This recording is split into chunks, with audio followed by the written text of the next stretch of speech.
Taxes can be one of the scariest things about starting a small business, but they don't have to be difficult as long as you understand the rules and you're prepared ahead of time. The first thing to know is there is no minimum amount of income before you have to report it on your taxes. According to the IRS, all income of all kinds must be reported on your taxes. There seems to be this myth going around that if you make less than $600, it doesn't have to be reported.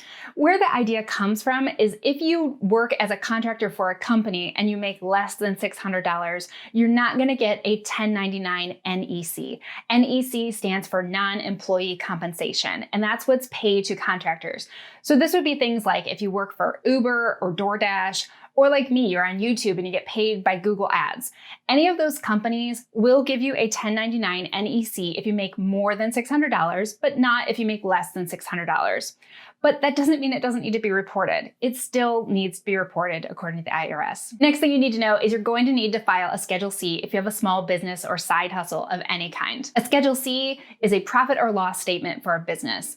Now, if you make a profit of over $400, you're also going to need to file a Schedule SE. That's the form that helps you figure out how much self-employment tax you're going to owe. Now, adding these two forms can make your personal tax prep a lot more expensive if you use one of those retail tax filing places or the online companies like TurboTax.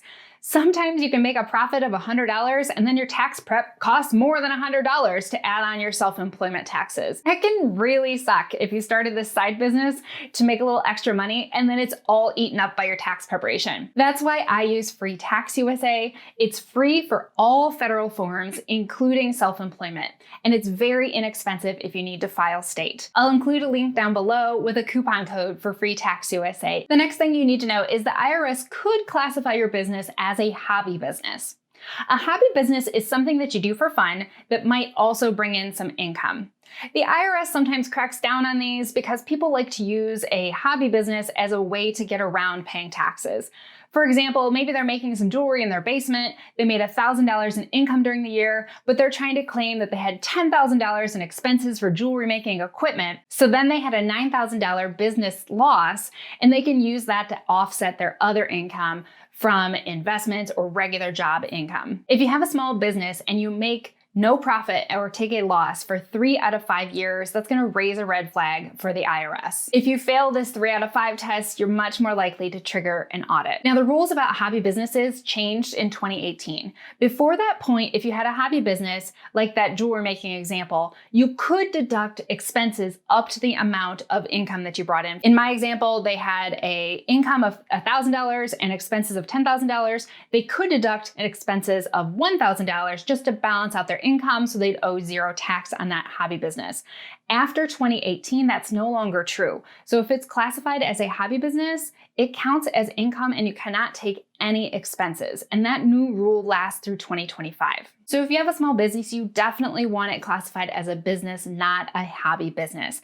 In order to do this, you should keep good records. You should definitely have a separate business bank account that's separate from your personal account. And you need to have some record of the money coming in and going out of your small business.